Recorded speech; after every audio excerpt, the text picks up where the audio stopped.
From Bacolod City, uuwi na nga kami ng Himamaylan City dahil doon naman talaga nakatira yung aking asawa.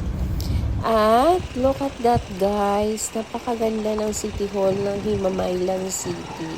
Himamaylan City is a part of Negros Occidental pa rin. Para siyang palasyo. At ang lawak ng mga kalsada, walang traffic and fairness. At dito muna nga kami titira sa Amaya Palm Resort. At napakaganda naman ang room nila guys. Dito nga pala ito sa may Talaban yata. Talaban, I think Talaban siya pangalan ng barangay. Itong resort na to, nakita ko lang siya online dahil naghahanap nga ako ng maiistihan namin sa Himamaylan. So hinanap ko to, nakita ko may resort dito. So dito na lang kami titira. Yun pala, malayo pala siya sa bahay talaga ng asawa ko, sa barangay ng asawa ko, sa barangay Agisan. So in fairness naman sa room na to guys, malawak siya pero nga lang wala nga lang siyang pagkain na libre, chan. Okay naman, okay lang kasi malawak, at saka dalawang bed, at saka may pull up pa. ST pull out. Na nila yung magandang setup ng kama. At paglabas mo, ito yung makikita mo, ang malawak na karagatan. Meron silang ano dito, harang bato, harang pag maalon, ganun. At ganyan ang view sa labas. Medyo makalat lang dito kasi kahapon merong nag-party-party dyan.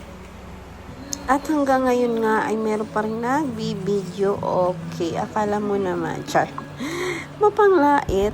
Bali 2 PM nga yung check-in dito sa resort. And then, nag-ikot-ikot lang kami. Tapos, dahil medyo pagod na rin, nagpapahinga na rin kami. Dahil nga wala silang tindang pagkain dito o wala silang kantin o kainan, ay may dala naman kaming KFC galing sa Bacolod. Mabuti na lang talaga nagdala kami bago kami pumunta dito. So, matutulog na kami. Good night! Narinig yun. May mga huni-huni pa nga ng ibon sa umaga. Diba? Ang ganda. Napaka-peaceful naman dito. At pagising nga agad ng asawa ko ay naligo siya agad. Nakita niyo ba yung dagat guys? Kahit na medyo malayo na siya, ganyan pa rin kababaw yung tubig. Na-amaze lang ako kasi doon sa Leyte sa amin, malakas yung alon niya sa tabing dagat. Tapos pagdating mo dun sa unahan ay malalim na siya. Kasi makikita mo kulay blue na yung dagat. Pero dito, kahit na malayo ka na, ayun pa nga siya, oh, ayun na, sobrang layo na niya. Pero kita mo naman, hanggang tuhod pa lang yata niya yan. Diba, napakalayo na niya. Nakaka-amaze talaga na merong mga lugar dito sa Pilipinas na hindi maalon, guys. Kita mo ba yan? Ang dami pang bata na pwede mo lang silang hayaan dyan na nakaganyan lang dahil di ka mag-aalala kung na lunod na dahil sa lakas ng alon. Dahil talaga sa Leyte guys, sobrang lakas ng alon dyan sa bukana ng dagat.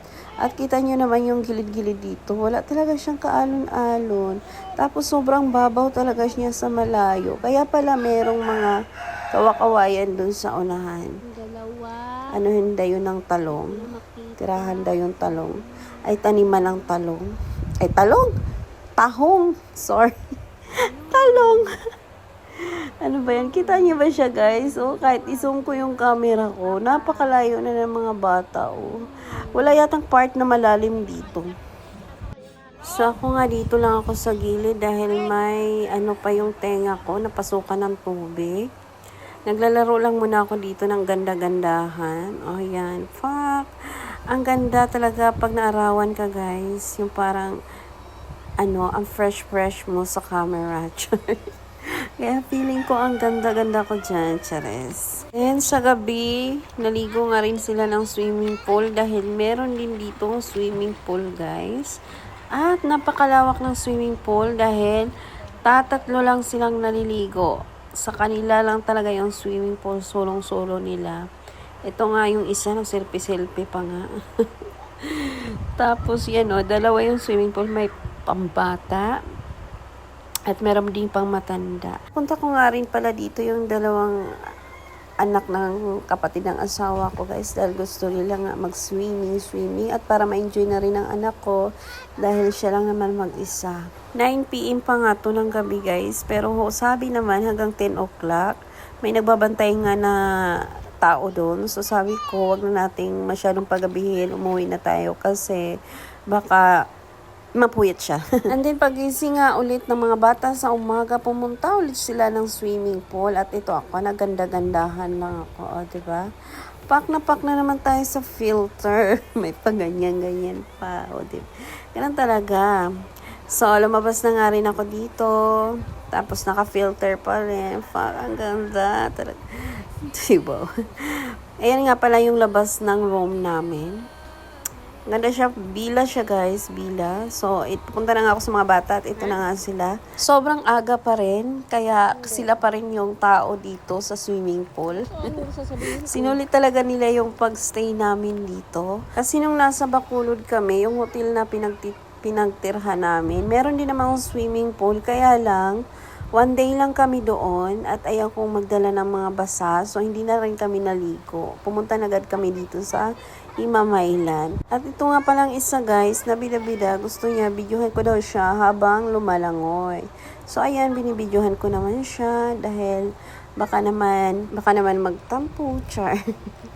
Minsan lang namin siya makasama, makabanding pag lumalabas kami ng bahay, kaya enjoy na lang natin. Ayan siya, sali-sali siya sa aking TikTok. Inadamihan ko talaga yung video namin guys na magkasama dahil minsan lang to. And then, pauwi na nga kami dito ng Barangay Agisan at pupunta kami sa kamag-anak niya dahil doon na muna siguro kami mag-stay. Bali, tricycle lang pala yung sinakyan namin dito guys, papunta ng Agisan dahil kabilang barangay lang naman siya. So, malapit-lapit lang naman. At maganda yung kalsada nila dito. Walang ka-traffic-traffic. So, mabilis lang kami makarating.